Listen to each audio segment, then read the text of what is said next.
To watch more Bhagavad Gita discourse videos, subscribe to our YouTube channel.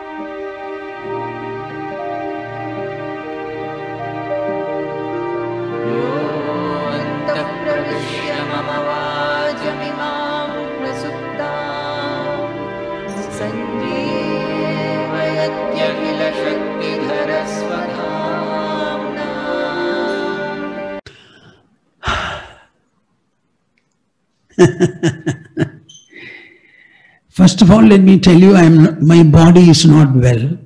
It is running a temperature. But I thought the program will be on and should be on. Therefore, I shall make an attempt. In case something happens, none of you should be disappointed. Nuthun Swamiji is ready. I had told him that he should be ready to take my seat. Hari, Hari, Hari. We shall start. Madhya Hridaya Kashe Sadanandamayo Guru Udetu Satadam Samyak Ajnana Timidarunaha. Hari, Hari, Hari Om Tats. Let us have an austere spell, very reforming, refining, purifying and sublimating. We shall have chorus recitation of Omkara 3 times. As I told you, this should permeate and pervade the whole globe, pronouncing benedictions for all living beings, creatures upon the earth. Insert your fingers and put them on your lap. Interlock the fingers. Sit comfortably erect. Close your eyes. Open the heart and mind and join me. Open the heart and also the mouth. Join me. Hari, Hari.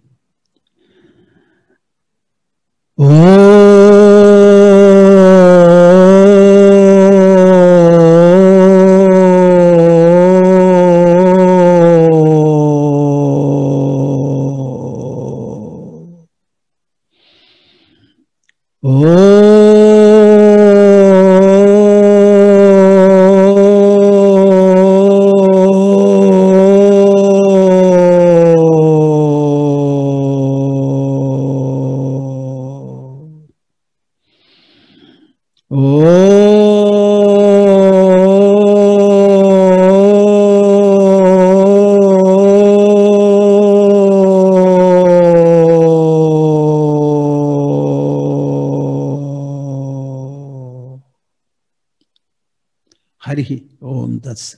Jai Guru.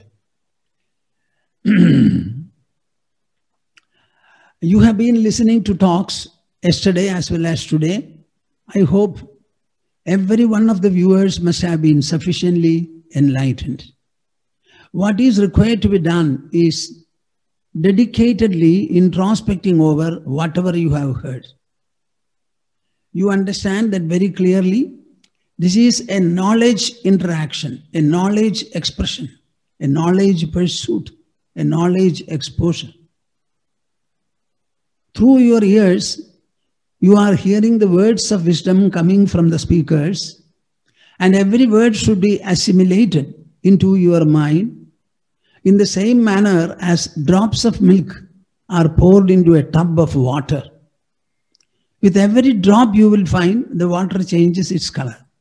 After some time, there will be no water and only milk. True introspection, true listening will be exactly of this nature. I wonder whether you all appreciate what is meant by listening and what is meant by exposure. A good speaker, especially a spiritual one, is supposed to be one who will capture the hearts and minds of the listeners, viewers, and lead them to where they should reach. That is the idea with which we would like to talk. I would like to talk. We are discussing the great, magnificent text called Bhagavad Gita. The other day yesterday, I spoke about Sukha Dukkhas, happiness and unhappiness. And I also said that Sukha-dukkhas are the only experiences. Only experiences. The entire world of variety can bestow upon you, produce for you.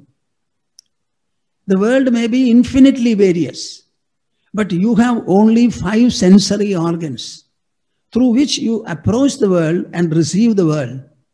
So will the world be infinitely various, or it will only be 5 for you? Make sure that the world is only 5 for you. Shabda, Sparsha, Rasa, Rupa, Gandha. Each sensory organ has got its own sensation, and we have 5 sensations alone from the world. This is not because of the world, but because of your 5 senses. Your 5 senses. Life is centered on the senses, centered on the individual.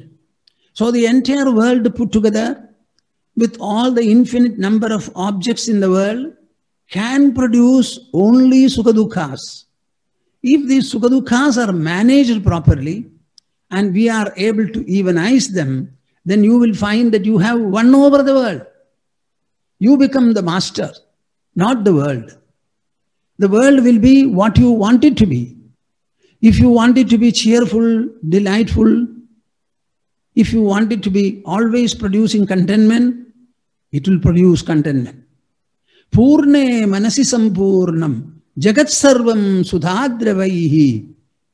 Sri Rama is told by sage Vasishtha, the 16-year-old prince of Ayodhya was told, Purne manasi sampurnam jagat sarvam. When your mind becomes full, the entire world becomes full, and it is covered by overflowing with nectar. Purne manasi sampurnam. Bhagavad Gita is a pursuit, is a philosophy, is a sadhana, is a yoga process, by virtue of which the mind is constantly treated, reformed, refined, stabilized, purified, sublimated, elevated, expanded, enlightened, as a result of which the mind becomes full and complete. This is what I was stressing the other day. Now, how to proceed with the subject? All the Sukha-dukkhas are produced by the senses, I said. But the senses themselves cannot produce Sukha-dukkhas. They produce only 5 sensations. When these sensations trickle down to the mind produces 2 Sukha-dukkhas. These Sukha-dukkhas come and go, as I said. They will come and they will go. Now, who enables them to come and who enables them to go? My dear souls, it is the I in you, the I. Everybody refers to the I, but nobody inquires into it. The little child is taught, say I, and it starts saying I.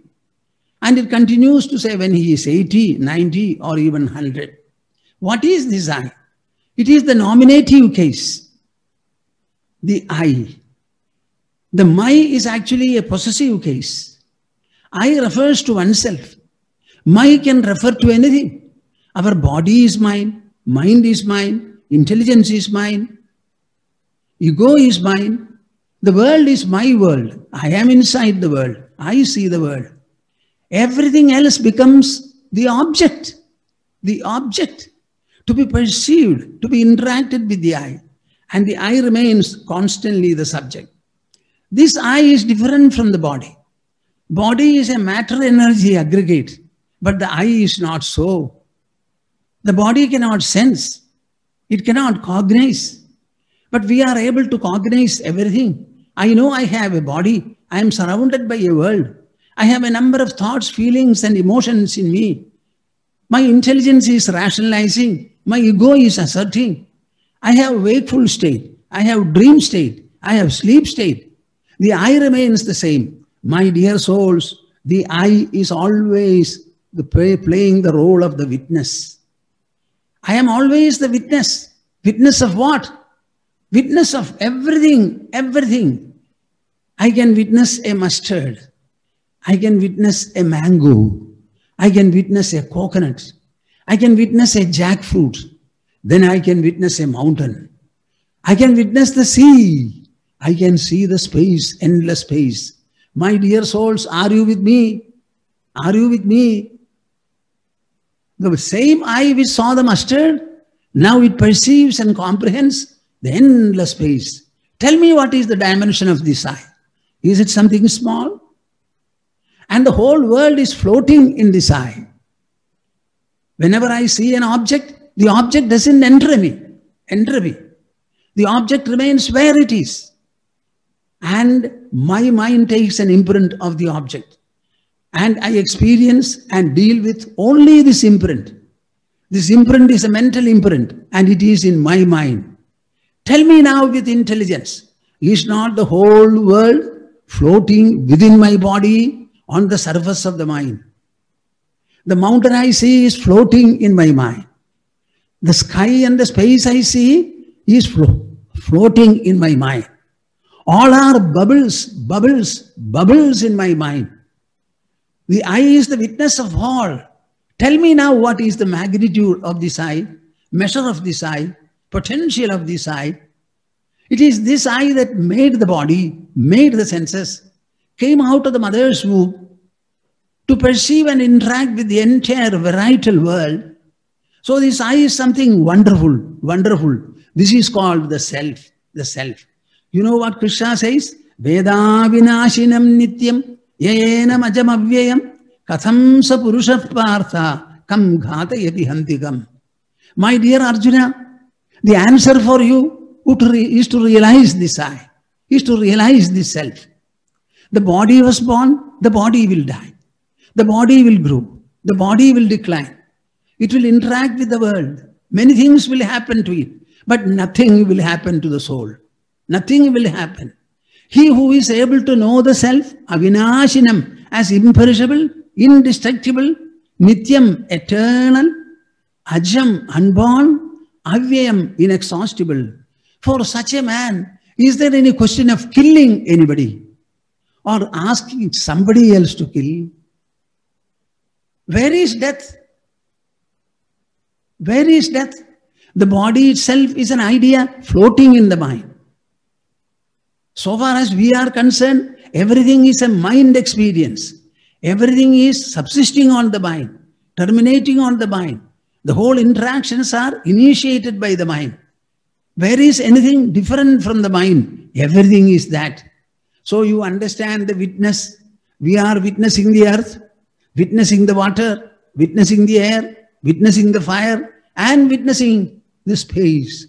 So you are the witness of the whole universe, my dear souls. Naturally, your dimension must be more than the universe.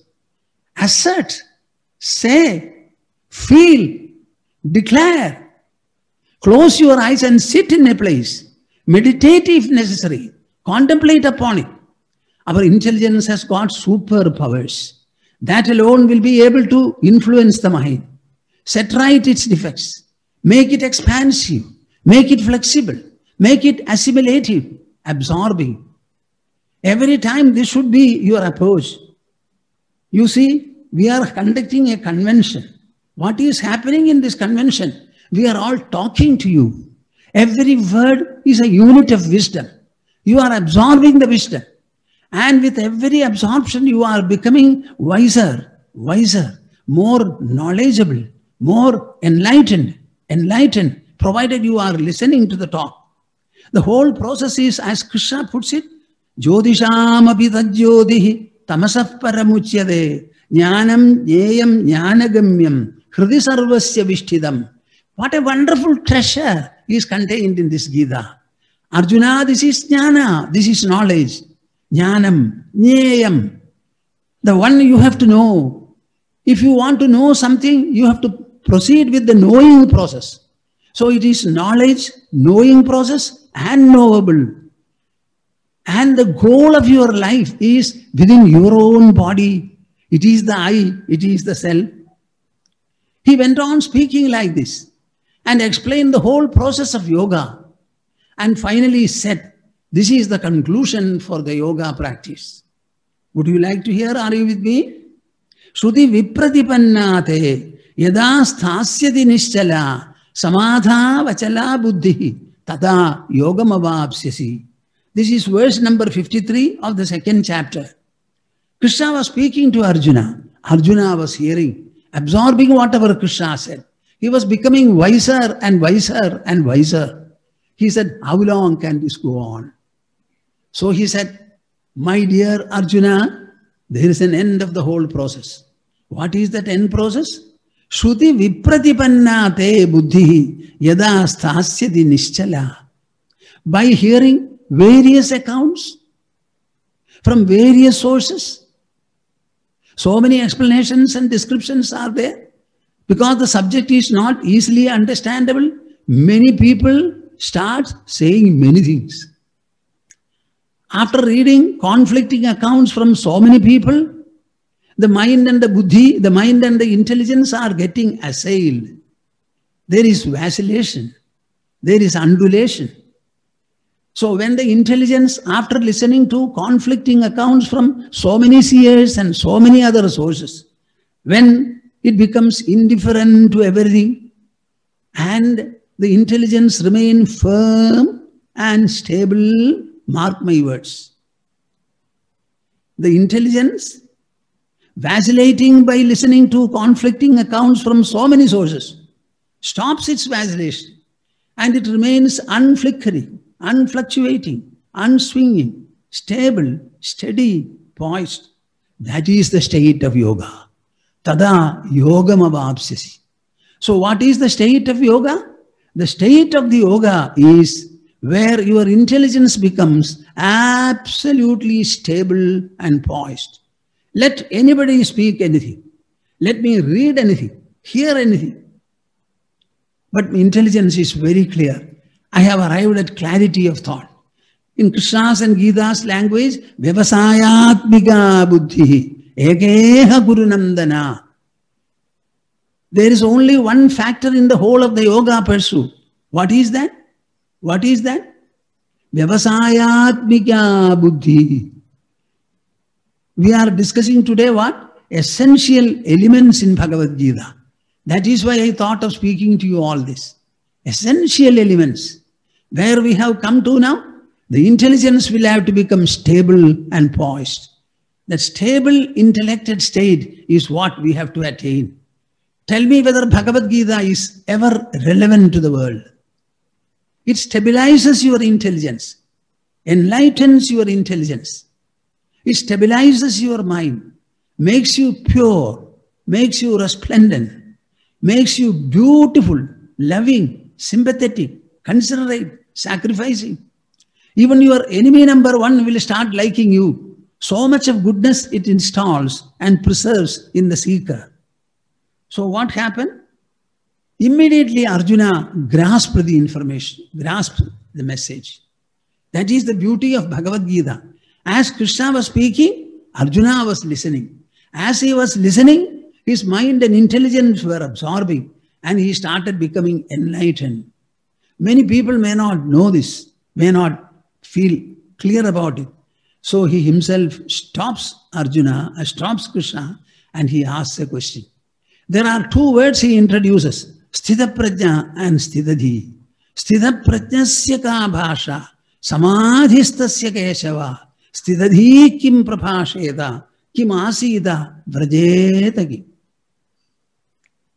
Krishna, you told me about the attainment of yoga.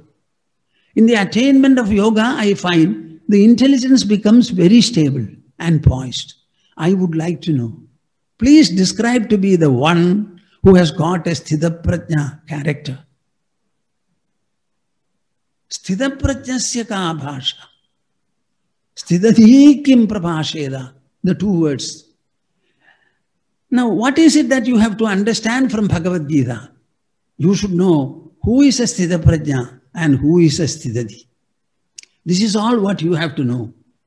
So he was saying, Sthita Prajna is one who remains absorbed.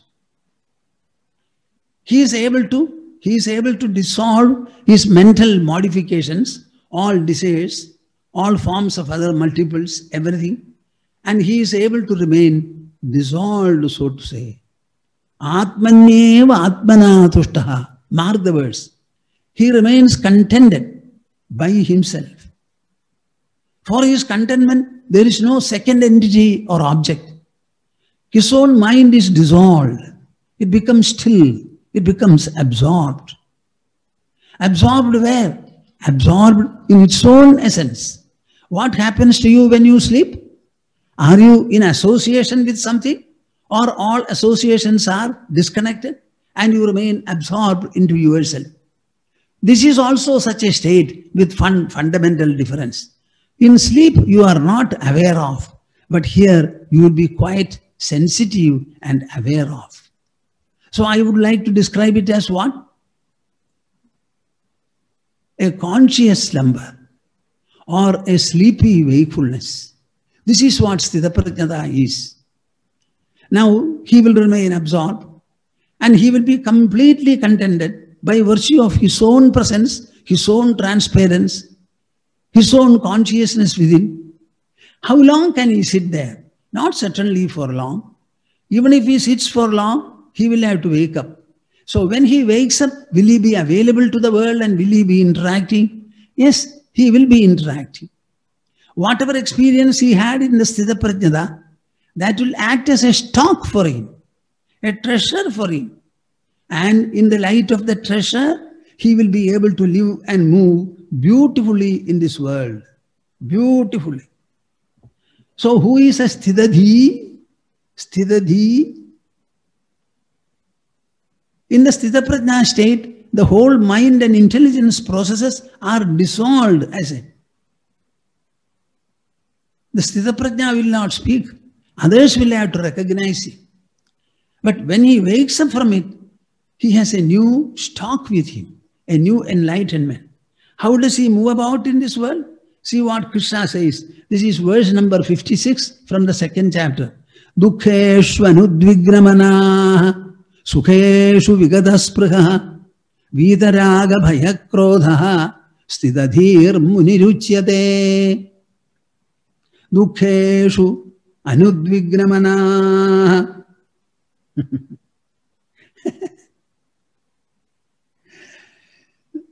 The jnani or the knower also lives in the same world in which all others are living. I always tell people that our ashram is located in a village, a very beautiful village. We have electricity, running water supply, very beautiful road, everything is there. We go to the same market where others also go to purchase our vegetables and other items. We are breathing the same air, drinking the same water from the earth. We are under the same sun, moon and stars. So you tell me, where is the difference? I think this is something to be understood. Will he not have sukha-dukkhas? Yes. As long as the senses are interacting with the objects of the world, they will produce sukha-dukkhas in the mind level. So what is a Sthitadhi doing? Dukkheshu anudvigramana. Any extent of dukkhas he encounters, nothing will unsettle him, nothing will destabilize him. He will remain firm and unshakable. In fact, his capacity to encounter dukkha, to experience dukkha, and to assimilate it, it goes on increasing, increasing, increasing, increasing. What happened to Krishna ultimately? He was living for 125 years. Normal lifespan is 120. But in Krishna's case, it was 125. And he was quite happy and comfortable. Ordinary people will start murmuring at the age of 60. Complaints about their own children, their own daughters-in-law, etc., etc. But Krishna had no complaint, though he had a number of problems. So he was comfortable. Then Brahma came from there and said, my dear Krishna, you have already overlived. Your seat in Vaikuntha is empty. Nobody can sit over there. So please come back. He said, yes, I shall. But whatever purpose was there for me to have been born, it has been accomplished. But in the whole process, one trouble has come about. What is that? My own dynasty, the Vrishnikula, has become extremely proud of my presence, exploits and excellences. As long as I am there, they will be under control. Suppose I leave and they survive. Nobody will be able to control them. As the oceans overflowing the boundaries, they will destroy the society. Therefore, I want to destroy my dynasty, then I shall come back. Many people do not know this. Please understand. Just see what Krishna was saying. A parallel of it will be, there are some families amongst us who are very rich, fabulously rich. They can bequeath the riches to the children, but they will not be able to bequeath a safeguarding character or behavior. So when they have faulty children or mischievous children, can they do as Krishna did? You should understand what is the perfection that Krishna represents. And he destroyed the whole family. They started fighting between themselves, getting drunk.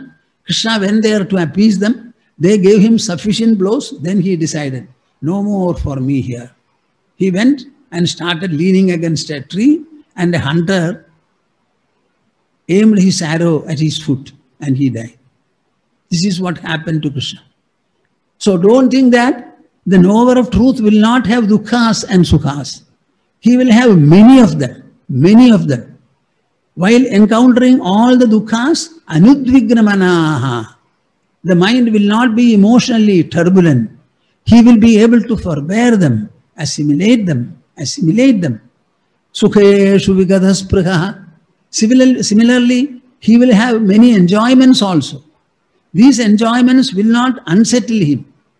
After all, it is an enjoyment presented by the object. The objects are perishable. No object enters into my system. My sukha comes from my mind. My dukkha is also produced by my mind. Sukha dukkhas emerge and also subside in my own mind. So I don't mind any extent of sukha or any extent of dukkha.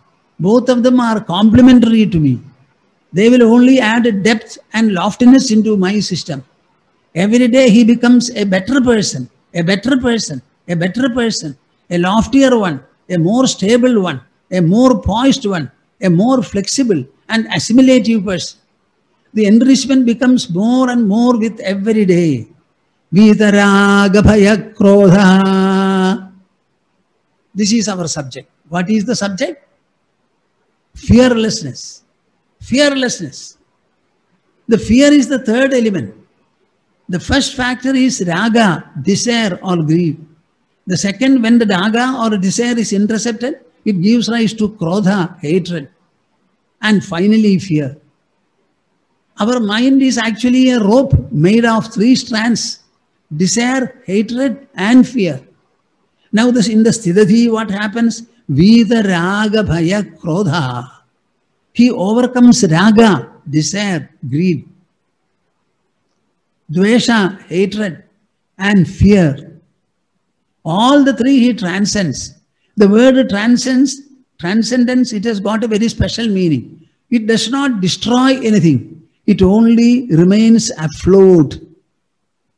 It is not that raga, dvesha, and bhaya are killed, destroyed, or exterminated. They will be surfacing in the mind, but he will be floating over them. It is something like the water having its drowning power. You learn swimming, and the water still has got drowning power. But waving your hands and keeping your head up, you remain afloat. So any extent of raga, dvesha, bhayas may surface, but the sthidadhi will not be subdued or drowned by them. He will remain afloat. Such a man is called sthidadhi. Sthidadhir muniduchyade. My dear souls, are you able to understand and appreciate the point? It is not that we remain in a state of conflict or denial. We are living a fuller life, fuller life. If you are interacting with 5 or 6 friends, you can have any extent of people. See, our ashram is a great family, I should say. In the family, the members are restricted. Here, no restriction. Anybody can come, anybody can walk in. People of different families are there. The inmates also come from different families. Anytime people will start coming. So you can say it is a very great household. That is what it is. So the personality, the inner dimensions go on increasing, increasing, increasing. the power of assimilation goes on improving. Dukkheshvanudvignamana sukheshu vigataspraha vitaraga bhayakrodha stidadhir muniruchyate. That person is called a stidadhi. It's a wonderful situation. One can become a sthidaprajna only for a short while, say half an hour, 1 hour, or even 2 hours. What about the 24 hours of the day minus sleep? What happens? So he has to become a stidadhi. And the stidadhi, Krishna beautifully explains in verse number 70 of the 2nd chapter, Abhuryamanamachala pratishtam samudrama abhav pravishanti yadvad tadvat kama yam pravishanti sarve sashanti mapnodi na kama kami. Who is the best man, the model human, the best of the knowers of truth, the superb yogi? Who is that person? Who has got an oceanal personality. Oceanal. His mind will become sea-like, ocean-like. What happens to the ocean? A number of rivers enter the sea. I once went to Dibrugarh in Assam and looked at Brahmaputra, the powerful river, angry river. In Dibrugarh, it is about more than 9 miles wide. I was not able to see the other shore. Such a huge river. Can you imagine when it is in spate, how much of water will be there? And Brahmaputra also is going to the sea. It will appear that the sea will be overflowing by its power, by its flow. How many rivers are coming in? How many rivers? So many rivers are flowing in with slush, etc. What does the ocean do? It simply remains, receives them, assimilates all of them, passes the salinity it has to the river water, and all the slush, it goes and settles down. What is the river water? It has become the sea now. And really speaking, where from did the rivers begin? You mean to say the mountain heights are the source of the river? Not at all. The clouds are. Where from the clouds? From the surface of the sea, water getting heated, it started rising as vapor. It was hovering in the sky. It became clouds, became denser, got cooled, and in greater heights, it fell as snow. In lower heights, it came as water. So what is after all the river? All the rivers are seawater alone. And by the flow of the river, the sea is not going to either increase or decrease. It has got so much of vastness, so much of depth. My dear souls, the stidadhi also will be a man of such enormous depth, vastness. You have got a well-dimensional mind, W-E-L-L. Try to increase it into a tank dimension.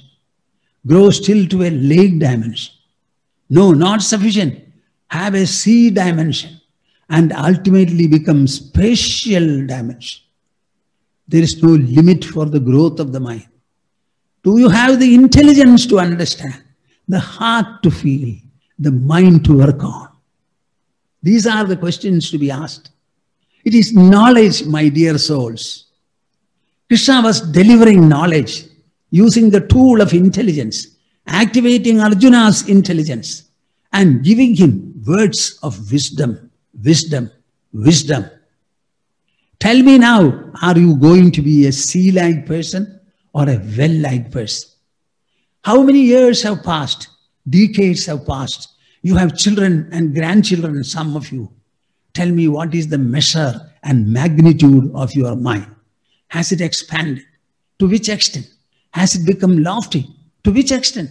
Has it become deep, assimilative? These are the questions to be asked. Spirituality is always mento-intellectual. It's always a mento-intellectual pursuit. Abhuryamanamachala pratishtam. The ocean remains stable and steady. Abhuryamanam. The rivers are flowing on, flowing in, and it is being filled.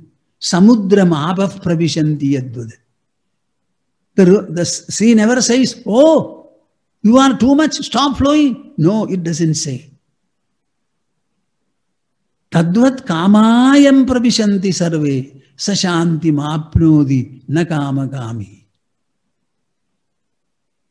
I want to explain a point, but I don't know whether you will miss it or get it. I have my doubt. I said in the case of the sea, all the rivers are primarily evolved from the sea. And the seawater alone comes from there. There is nothing extra, additional or separate. In the same manner, my dear souls, all the interactions in your life in the waking state have been initiated by the mind. They emerged and issued forth from your own mind. And these interactions are bringing their impact. You are not to assimilate the objects of the world. You are only to assimilate your own mental responses and reactions to the objects. Mental responses and reactions to your objects. And mental responses and reactions are mind's own. Cannot the mind assimilate its own products? How many thoughts have emerged from the mind and how many have subsided? Trillions of thoughts have come. None of them is available. Everything subsided. Everything got submerged in the mind itself. So the interactions proceed from you like the rivers, like the vapor from the sea. And those interactions alone are coming back to you. So is there any alien substance there? Is there anything different from you? So to assimilate all the interactional impacts, why should you have a doubt? Why should you be in a problem? Never say anything like that. Never say anything like that. Everything is proceeding from you and ending up with you also. Krishna says that there are many people who have become like me, following what I say. I am going to verse number 10 of the 4th chapter. Vidaraga bhayakrothaha manmaya mamupashritaha bahavo jnana tapasa puta madbhavam agataha. Let there be no doubt in the mind of any one of you. Every little bit of Bhagavad Gita is practicable. You can attain the same level of perfection which Krishna represented, had and displayed. He says, Bhagava, many people, plural number he uses. Jnana tapasa putaha. They have been purified by the tapas, austerity called jnana. Let them soak themselves in this wisdom, assimilate this wisdom, absorb this wisdom, display this wisdom, float in this wisdom. Let them have that ecstasy of freedom. Fear is something that the mind creates. Desire is something mind creates. Hatred is also something that the mind creates. Make the mind pure. Make the mind pure, light, thin, gentle, refined. We are meant for that. So, overcoming or transcending Vidaraga bhayakrodha manmaya mamupashrita. Any kind of a devotion to me, thoughts and reflection on me, says Krishna, it should be to purify the devotee, purify the seeker. And performing this jnana tapas, they have been purified and they have attained to my state, my state. The question before you now is, shall I say? The question before you now is, whether you want to become one, tell me, answer me. Whether you can, never doubt, everybody can. We are supposed to achieve it. But whether you will do it, accept yourself for doing it, whether you will exercise your option for it, that alone is different. Do you have the commitment, the dedication, the resolve, the resoluteness for the purpose? All these are qualities of the mind and the intelligence. What is the time for me?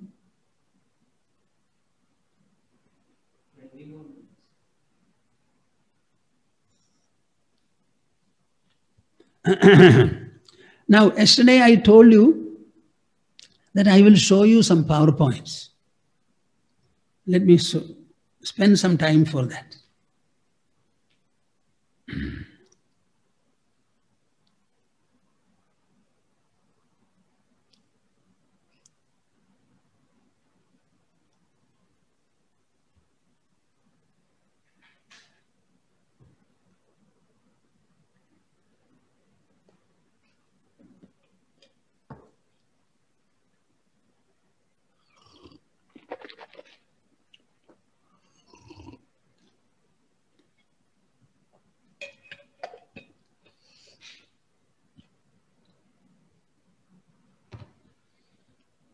Right?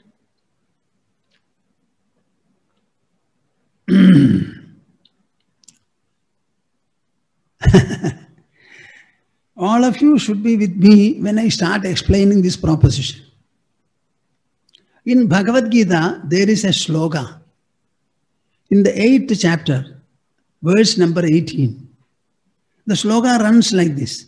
Avyaktat vyaktayas sarvaha prabhavanti haragame ratriagame praliyante tatraiva vyakta samjnake. Avyaktat vyaktayas sarvaha prabhavanti haragame ratriagame praliyante tatraiva vyakta samjnake. What does it mean? The entire visible universe, that visibility of the universe is only lower down. When you go into greater and greater heights, you will be surrounded by the so-called space where there will be no differentiation at all. So the world has obviously come from a state of unmanifest state. That unmanifest state, avyagrita, is called avyakta. So Krishna says here, avyaktad, from avyakta, from the state of non-manifestation, vyaktayah sarvaha, all the visible and distinguishable items have prabhavanti haragame. When the day breaks, all of them come. Ratriagame. When the night comes, praliyante, all get dissolved into where? Tatraiva avyakta samjnake. Where from they evolved. The same place they go back to. So in the daylight, everything is evolved. In the night, everything is disevolved. Everything is dissolved. What does it mean? My dear souls, we have 3 states. What are the 3 states? Wakefulness, sleep, and dream. And the whole world is there only in the wakeful state. 16 hours of the day. For 8 hours of the day, the world is not there at all. Now you tell me where from the world came so far as your experience is concerned. You wake up or the world wakes up? You are waking up. When you wake up, you activate your mind, activate your senses, you start interacting with the objects. With which objects? Which your own senses perceive.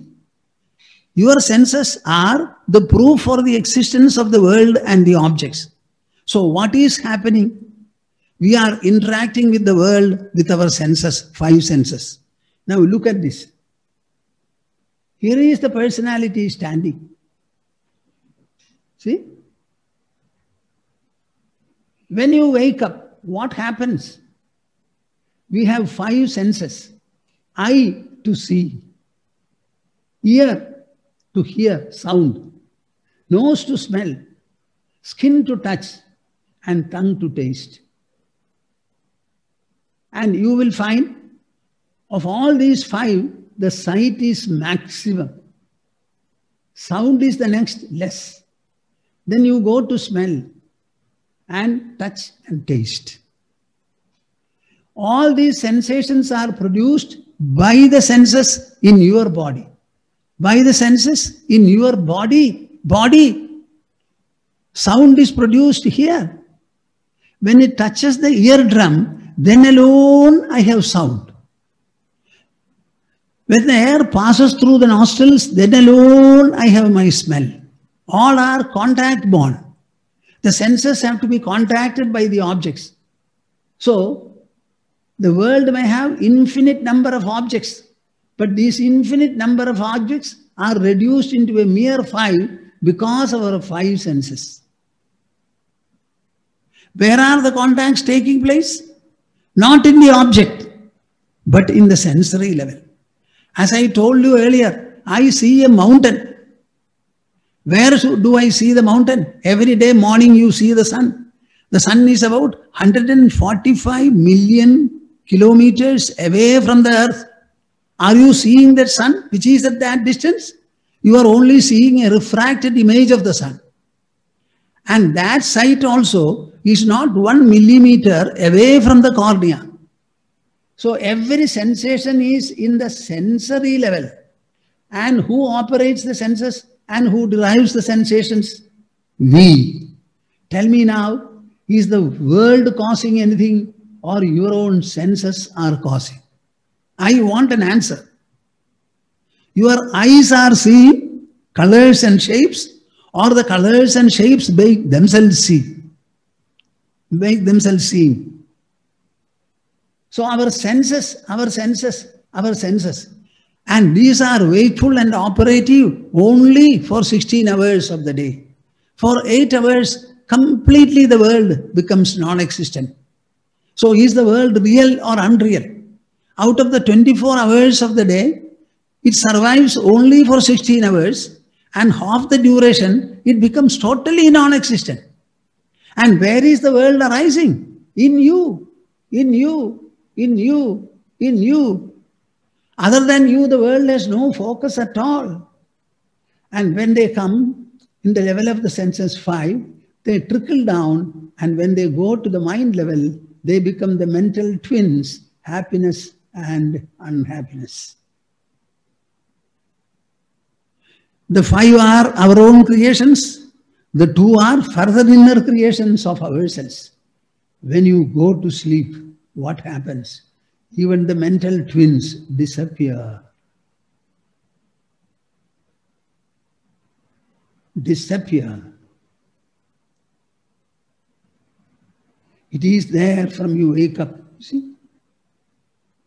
The whole universe is drawn from yourself.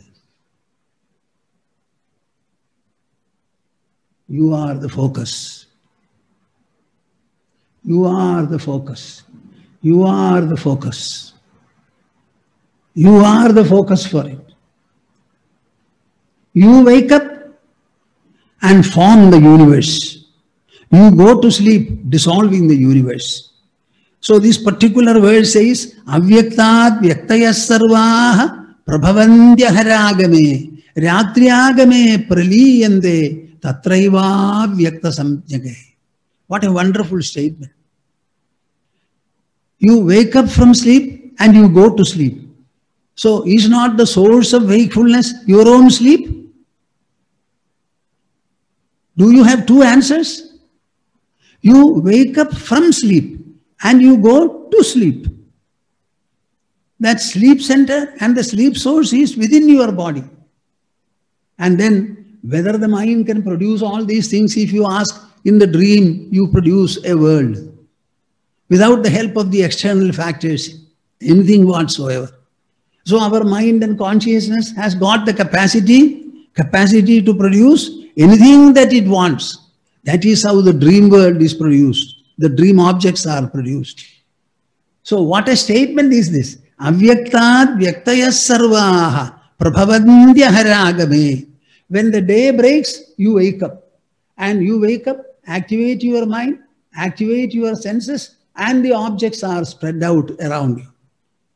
Later on in the day, what happens? The same mind obliterates all the wakeful impressions, all the wakeful impressions,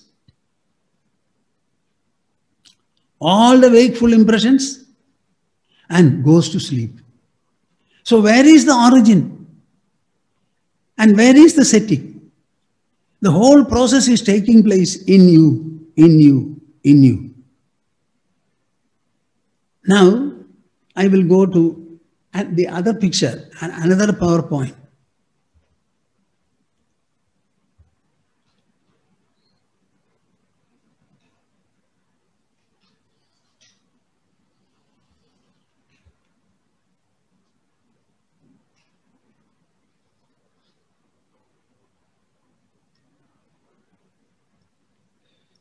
See here?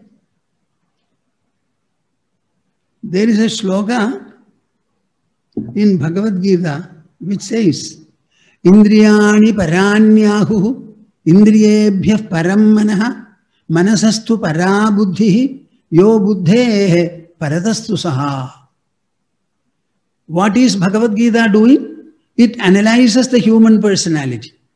It analyzes the world. It analyzes our life. It also explains very clearly the interaction between the human personality and the rest of the world. See the equation Sri Krishna is showing. In our interactions with the external world, the interactions are between the senses and the objects of the world. Indriyani paranyahu. Indriyani paranyahu. There are 5 senses.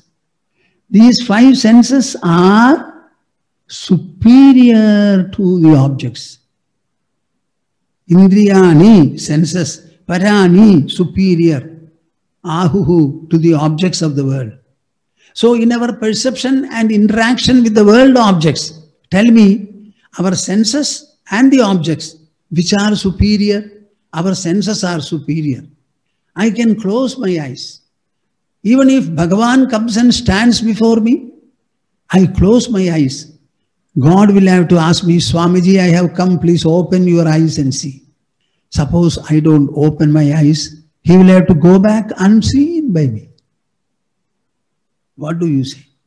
Are you afraid? Are you afraid? I can close my senses. I can operate my senses.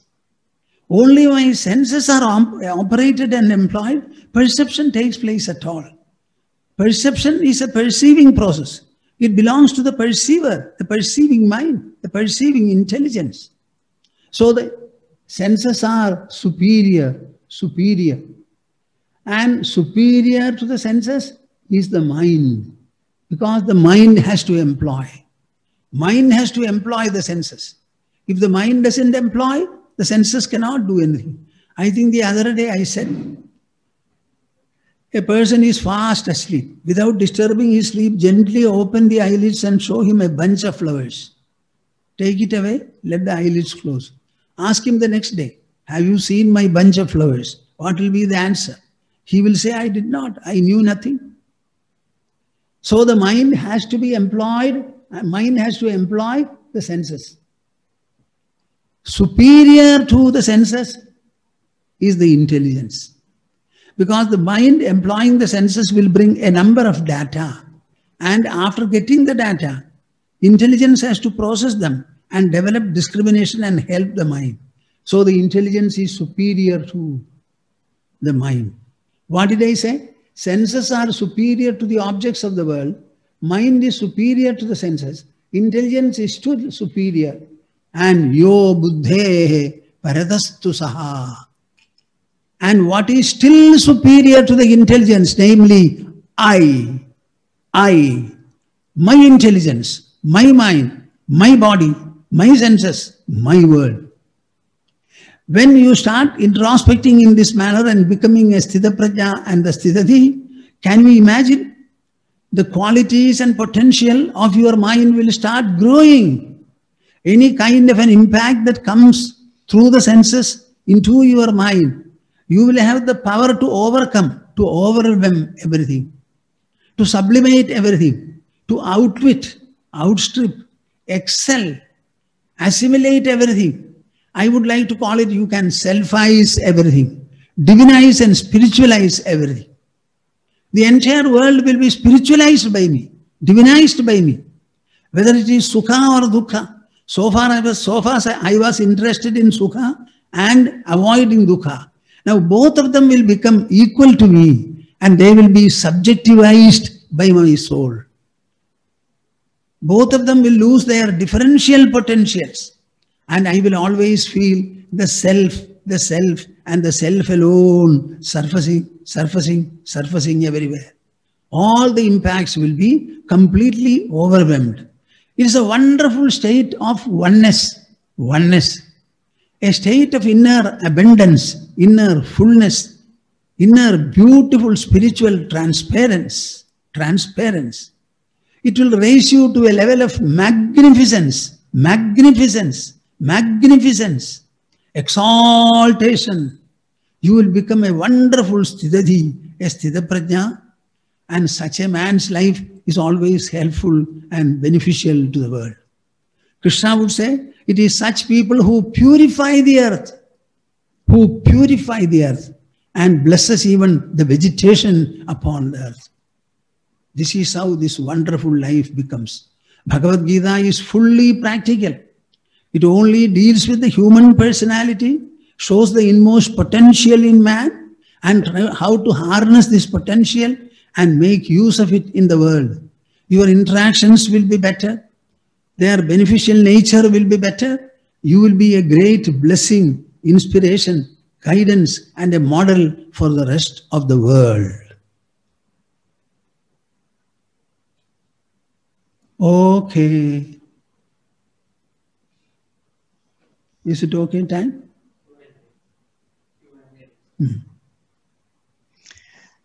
Namaste. Warm greetings to everyone from California. Pranam Swamiji, and thank you for that really inspiring and mind-expanding talk. We've had many questions come in from the audience. I'm just going to ask you a few of those in whatever time we have. The first question that has come in is that in the Gita, there are lots of instructions about withdrawing the senses from the sense objects, to take them away and go inward.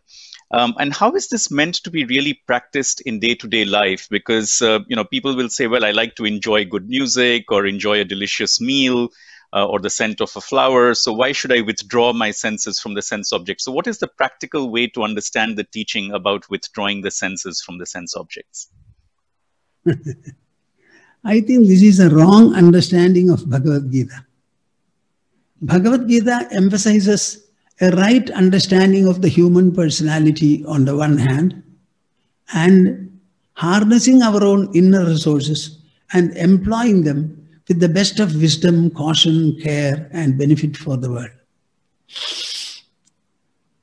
I will tell you in one sloka, and the rest of it is left to your imagination.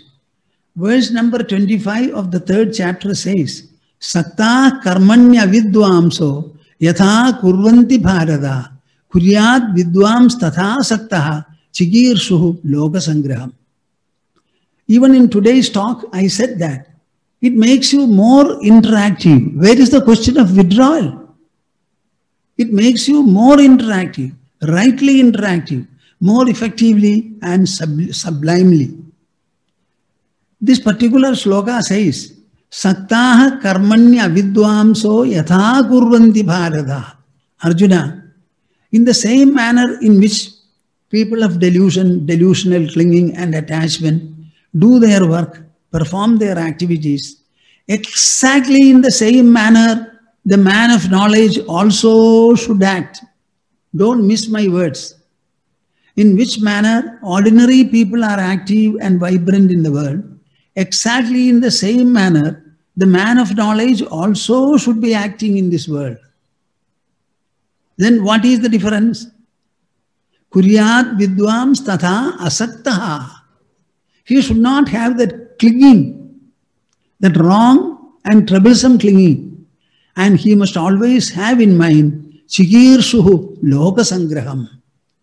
My life is not solely meant for my family, nor for a social segment. I am a member of the universal society, and my contributions and my life are meant to benefit, enrich, and empower the whole world. So instead of a familial consciousness, he has a universal consciousness. Bhagavad Gita, as far as I am able to see, it only tells you that your life should be expansive And you must always be working dexterously, cleverly, effectively, more and more contributing to the GDP, etc. of the country and the world. Nowhere I find Bhagavad Gita. Then finally I will tell you, who was Krishna? He was a householder. Who was Arjuna? Equally a householder. And what were they trying to perform? A war, an administrative task. So is Bhagavad Gita a withdrawal science or a wise involvemental science? Yogaha karmasu kaushalam. This yoga is actually dexterity to perform actions. This is the formula presented by Krishna. Anapekshaha shujir dakshaha udasino gatavyataha. Non-expectantly, you must be able to work in this world so that you will be very effective and clever in your performance. Without any constrictions in the mind, with mind free of constrictions, you put the whole mind and perform. This is the exhortation of Bhagavad Gita. I think it is absolutely all right. Thank you very much, Swamiji. Really, it's all about engaging wisely, as you said, without the clinging. The next question is, if we are engaged in the normal worldly life, I think it's related to the first question also, what exactly should we be trying to renounce and how? I think you had talked earlier about renouncing the clinging, but perhaps you could expand a little bit on that. What exactly should we be renouncing when we are living our normal worldly life? Bhagavad Gita repeatedly says, nobody can renounce anything. What is meant by renunciation? Is it a physical act or a mental act?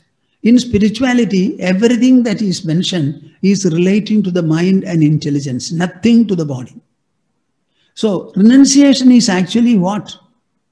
Renunciation of the ego, renunciation of possessiveness, renunciation of desire.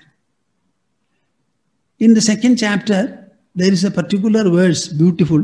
Vihaya kaman vyasarvan pumam sharati nispraha nirmamo nirahankara sashanti madhigachadi.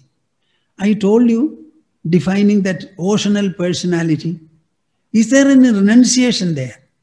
Or is it freely interacting with the world, unaffected by the interactional impacts, always trying to deliver to the world, not take away from the world, be a giver?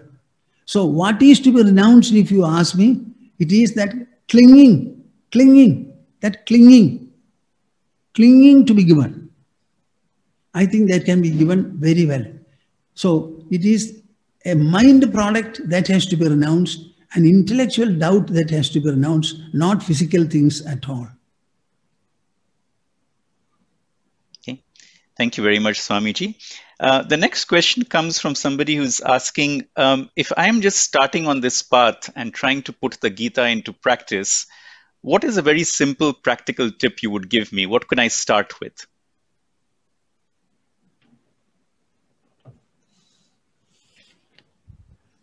First of all, I will say, take a copy of Gita and start reading and trying to understand it. Make Gita a friend of your life.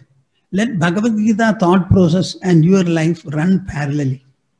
And one formula that I can give you is, it is verse number 56 of 18th chapter. Sarva karmanyapi sada hurvano madhyapashrayaha mat prasadad avapnodi shashwadam padamavyayam. Sarva karmani, all activities you perform. We are already performing all activities, so there is nothing additional there. So perform all activities madhyapashrayaha, depending upon the supreme reality who holds this universe. Are we not breathing the air provided by nature? Is there anything in this world which is ours? Is the body ours? Is the world ours? Anything. So everything is bestowed upon us by someone. So have your dependence and reliance on that supreme reality and do all kinds of karma. It is never a path of so-called renunciation, leaving. It is all performing, but having the right dependence and reliance. That can be cultivated by anybody. Okay, thank you. I think certainly the reading of the Gita every day, or practicing that reading very often, will certainly help people get these lessons more deeply. I have time for one more question, and this is an interesting one. It says, isn't the teaching of serving humanity selflessly the most important message of the Gita and all other sacred teachings? Or do you think there is something else that is even more essential than this, than the serving of humanity selflessly? I think even Ma in her talk had spoken about the importance of love and treating everybody with love.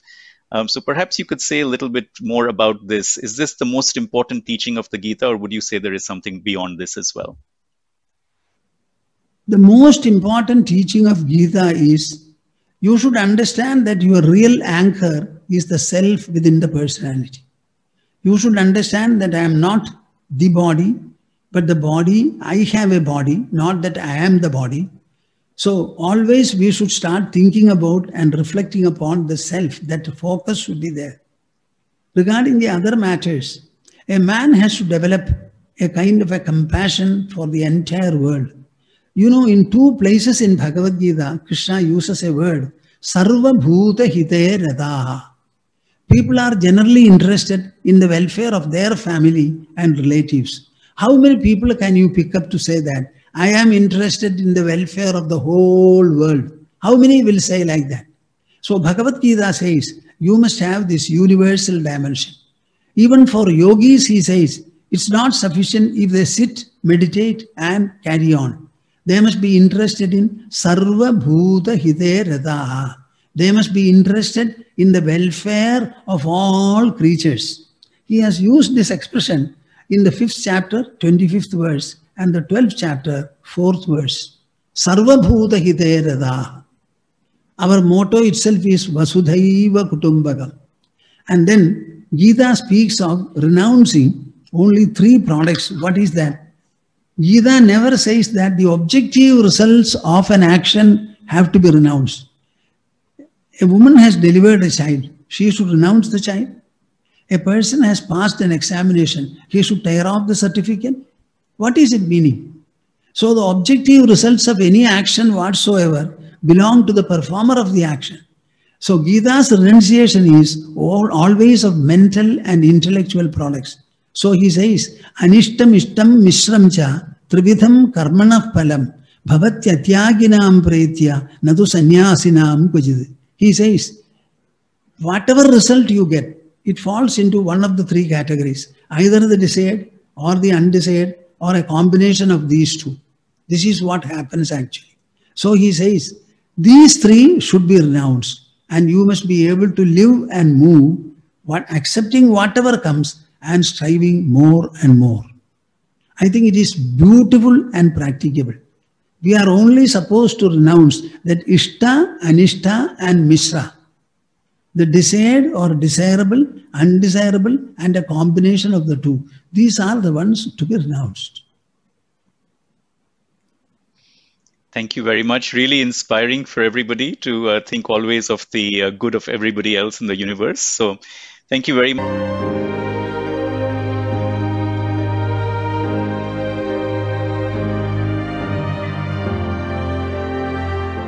Join our live event on the 10th, 11th and 12th of October 2020. Register at www.globalgita.org.